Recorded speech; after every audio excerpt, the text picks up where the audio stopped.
Have you ever felt that your will to live has disappeared? That gradually, day by day, you've lost interest in many of the things that once mattered to you? Maybe you've even started to feel like you no longer recognize yourself, and almost without noticing, your life seems to lose its purpose, piece by piece. Let me ask you something. Do you feel completely drained of motivation, as if nothing excites you anymore? I want you to hear this clearly. Do not worry, because what you are experiencing is not as unusual or strange as it may seem. Feeling like you don't want to live or having no energy or desire to do anything is often a sign of depression. It is a condition that affects hundreds of millions of people worldwide, over 300 million in fact. I have faced this myself. I have also experienced moments when I felt that life had lost all its meaning. I have lost interest in things that once brought me joy, in activities that once energized me. I have wandered through periods of confusion, feeling directionless, uncertain of what the future might hold. And that is exactly why I am sharing this message with you today. I want you to know that I truly understand your feelings, that I recognize what you are going through, and that I am aware of the thoughts and worries that may have been weighing on you for so long. When the discomfort becomes very intense, you might find yourself thinking things like, I really don't want anything at all, or I don't want to live anymore. These words reflect a mental and emotional state that includes a profound sense of apathy. You may feel completely unmotivated, lacking interest in making plans or taking any action. You might feel exhausted, drained of energy, without the will to complete daily tasks, or even carry on with simple routines. You may even feel hopeless, as if your future holds no promise. But why does life feel so empty sometimes? The reasons can be many. It might stem from a highly stressful event, something that overwhelmed you, a sudden change, or a significant loss that your mind is struggling to process. Such events can trigger what is known as an adjustment disorder, or, in some cases, a full depressive episode.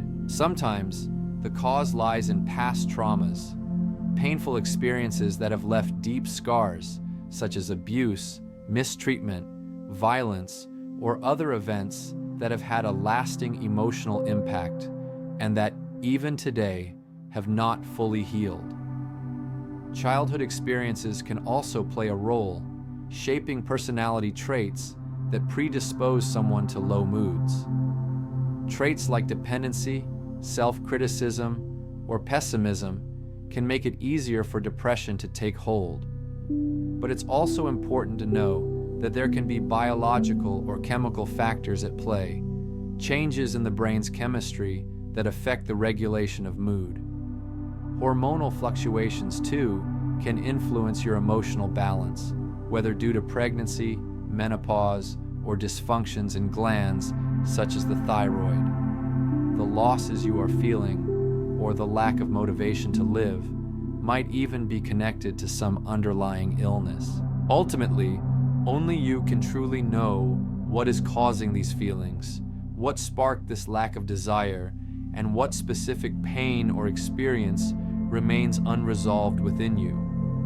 What is the root cause? What has not yet been healed? What has left a mark on your life that you have not yet been able to overcome? If you are in the depths of depression, it is completely normal for pessimistic thoughts to dominate your mind, and this often stems from exhaustion and hopelessness. So how can you begin to lift yourself from this deep state? How can you gradually start to feel better? If you are struggling with the thought that life no longer holds any meaning, it is essential to remember one fundamental truth. Human beings are designed to fulfill two primary functions. The first is survival, and the second is the continuation of the species.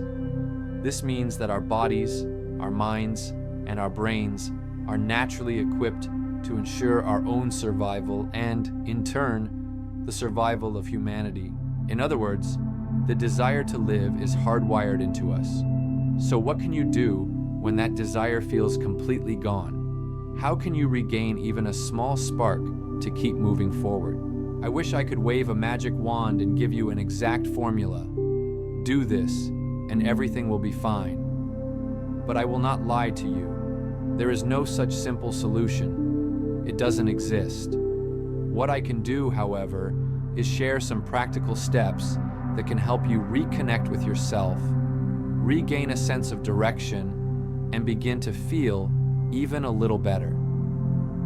The first recommendation I want to give is to do something that brings you joy, no matter how small. When you are struggling with low mood, the fastest and most effective way to improve your emotional state is to engage your senses in positive experiences. How can you do this? It can be very simple. Take a shower, cold or hot, whichever feels better to you, or indulge in a relaxing bath. Eat something that you enjoy, because pleasurable flavors can influence your emotional state. Of course, moderation and a balanced diet are important, but allowing yourself a small treat that you truly enjoy can lift your spirits. Wear clothes that make you feel comfortable and confident, clothes that you like seeing yourself in. Treat yourself to a massage, or use scents that calm and uplift you. Aromatherapy has a powerful effect on emotions. Smile, laugh, even if it feels forced at first. Watch a funny video, listen to a humorous story, or simply allow yourself to grin. Your facial expressions actually feed back into your emotions in surprising ways. Pick an activity that you enjoy, something that sparks even a small amount of happiness. This idea is part of a technique called behavioral activation. By intentionally engaging in certain actions, you can influence your emotions and thoughts. Ask yourself, what brings you joy? What did you love doing in the past? How did it make you feel? The activity does not need to be complicated, difficult, or overwhelming. It can be something simple, something that requires minimal effort, but brings a sense of satisfaction. Do it, even if you do not feel like it. The act itself, the small effort to engage, can gradually shift your mood. For example, one of my personal habits is exercising. Some days, I feel too tired or lazy to even get out of bed, but I still put on my sneakers, change into workout clothes, and go. And you know what? Even on days when I exercise reluctantly, the act of moving my body, no matter how imperfectly, leaves me feeling slightly better. The key is to simply try, even if motivation is low. Plan your activities. Once you start to move, consider creating a simple calendar. Schedule a few activities that you feel inclined to do, marking them on days when it's convenient to complete them. The purpose is the same. Activating your body stimulates the release of hormones that improve mood and, as a result, influence your thoughts as well. Keep activities simple at first and increase complexity gradually over time. The next step is equally essential. Connect with others. Humans are inherently social creatures. We thrive on communication, connection, and shared experiences, even if the amount varies from person to person. Surround yourself with positive individuals, those who contribute to your well-being. Stay close to family or friends who uplift you, and plan regular opportunities to meet with them. At the same time, it's vital to distance yourself from people who bring negativity into your life, those who constantly complain or use you to vent their frustrations. Negative company can reinforce your own feelings of hopelessness, and sometimes the source of your current state may be linked to a person close to you who exerts a harmful influence. Focus on the present moment. Concentrate on what you have now and what you can do with it. Dwelling on the past or worrying excessively about the future is rarely productive. Here are 3 practical strategies to help anchor yourself in the now. First, engage your 5 senses fully in whatever you are doing at this moment. Put your phone aside and focus on one task at a time. When intrusive thoughts about the past or future arise, acknowledge them, then gently return your focus to the present. Second, challenge your beliefs. Once your discomfort has lessened, you can start evaluating whether the negative thoughts you have about yourself are actually true. Thoughts like, "I'm worthless," or "I always fail," are often distorted by your mood and do not reflect reality. Human beings are social by nature. We live within communities, and we need connection, communication, and the ability to express and share what we feel. Of course, each person needs this to a different degree. Some require more interaction, others less, depending on personality, preferences, and emotional needs. However, regardless of how social you are, this part of your life must always be cared for. And here I want to pause and highlight something extremely important. Make a conscious effort to surround yourself with people who bring positivity into your life, people who add value to you, and whose presence contributes to your emotional well-being. If you have family members or friends who fit this description, stay close to them. Spend time with them. Organize, plan, or schedule moments to meet, talk, and share experiences. At the same time, it is essential that you distance yourself from negative individuals, those who constantly complain, those who only come to you to unload their frustrations, turning you into an emotional dumping ground. These people do not help you grow, and they do not contribute anything good to your life. On the contrary, their influence can be far more damaging than you realize. In many cases, the way you feel right now may be strongly linked to the presence of a negative person in your immediate environment. Focus your attention on the present moment. Anchor yourself in the here and now. Concentrate on what you have today and what you can do with it. Constantly reliving the past or worrying excessively about the future brings no benefit. Believe me when I tell you this. It is simply not worth it. So how can you do it? How can you truly stay in the present? It is easier than it seems. I want to give you 3 simple recommendations. First, engage your 5 senses fully in whatever you are doing at this very moment. Yes, exactly as you hear it. Use all 5 senses. Put your phone away, remove distractions, and focus on doing one thing at a time. When thoughts about the past or worries about the future appear, acknowledge them, let them pass, and gently return your attention to the present activity. Second, question your beliefs. If you have followed the previous steps, you will notice that your discomfort has begun to decrease, allowing you to think with greater clarity. Remember that emotions strongly influence both thoughts and behavior. When we are sad, exhausted, or emotionally overwhelmed, our thinking becomes distorted by that emotional state. But once you step out of that cycle, your thoughts become more balanced and objective.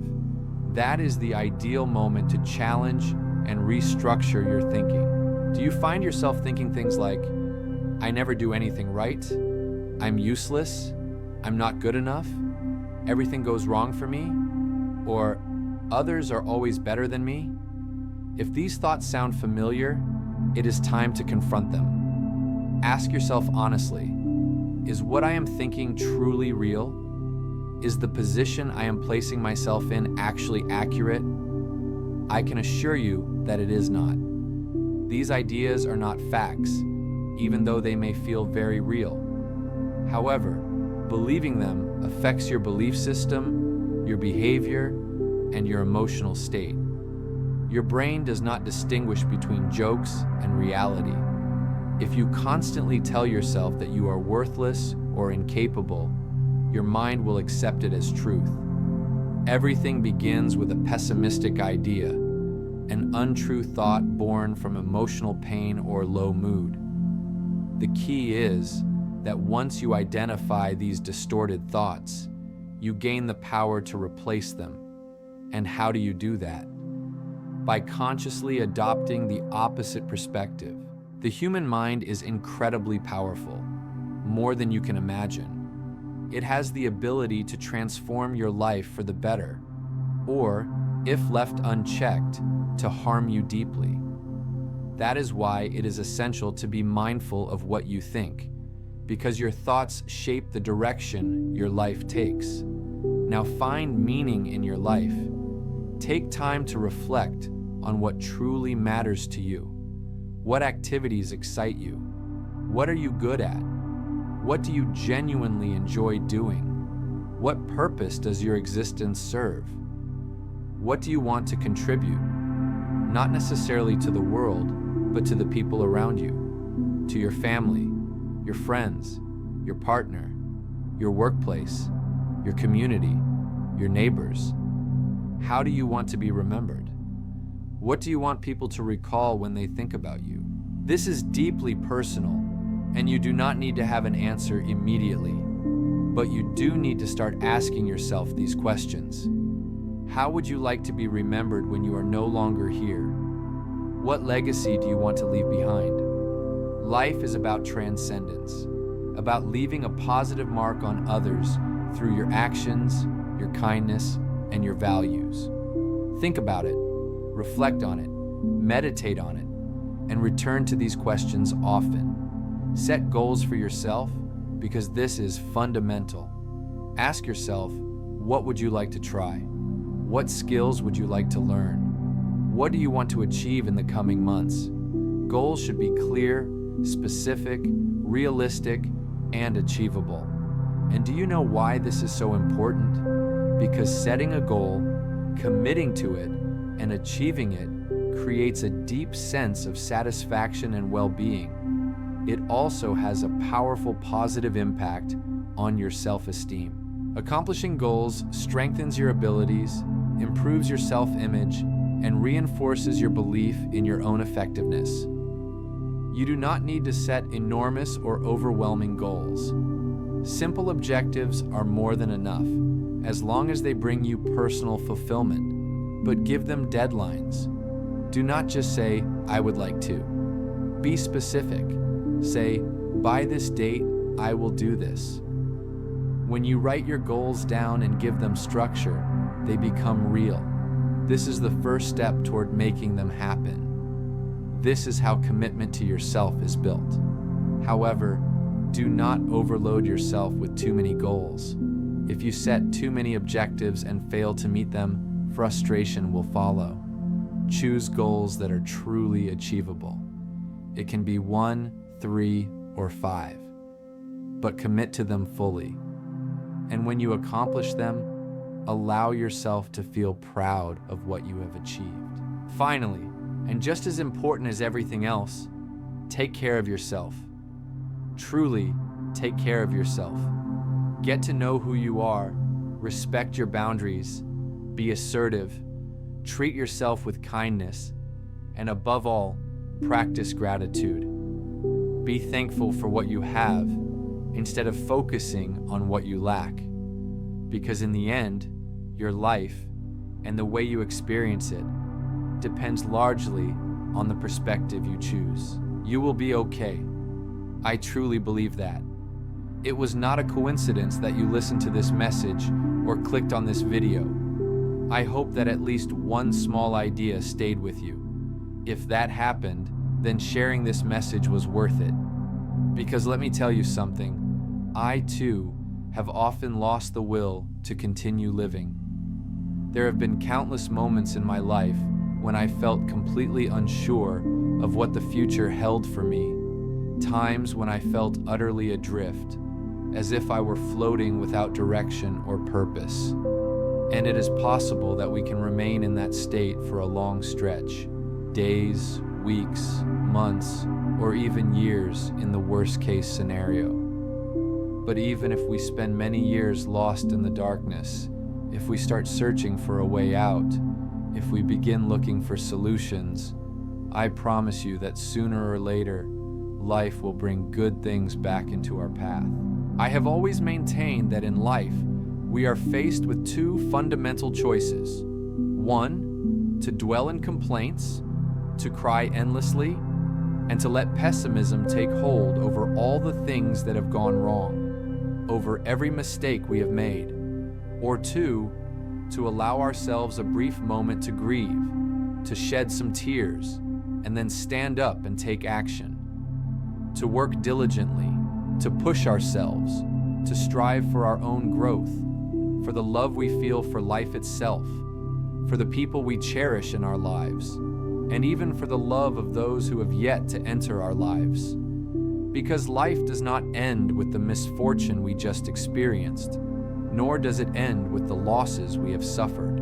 On the contrary, in time, you will come to understand that life moves in cycles. Everything has a beginning, and everything has an end. And when we accept this natural rhythm, we begin to perceive life in its true form. We learn to enjoy it, to embrace happiness, and to genuinely live, to feel alive in the deepest sense. My hope for you is that starting today, from this very moment, you begin to truly savor your life. I hope you find yourself again, that even if it is just a faint spark, you reconnect with the desire to live that you once lost. There are still countless beautiful experiences waiting for you. There are still extraordinary people to meet, unforgettable moments to experience, and incredible things you cannot yet even imagine. When these moments arrive, when life surprises you in ways you never expected, you will look back at your past and think, how could I have been thinking that way back then? And at that point, you will feel immense gratitude. Gratitude toward life, toward the universe, toward God, because suddenly everything will make sense. And when I say everything, I truly mean everything. Be patient with yourself and never lose hope, because I can assure you, you will be okay. I promise you, you will find your way again, and brighter days will come. If this video resonated with you, if it stirred something deep within, I ask that you don't leave without letting me know. Reading your comments and understanding that I was able to touch your life in some small way is always, without exception, the most rewarding confirmation that sharing this message was worthwhile, truly worthwhile. From this moment forward, thank you sincerely for allowing me to share in a piece of your life, in a piece of your heart. And if I may ask you for one final favor today, at this very moment or tonight, it is this. Just as you are, in this very instant, close your eyes and imagine that I am giving you the warmest, most comforting hug, the hug you have needed so many times but never received. Feel it. Hold it in your heart and let it remind you that you are not alone. Before you go, take a moment. Thank yourself for being here, for listening, for showing up today. You don't have to have everything figured out. Just keep taking small steps. I'll see you in the next story.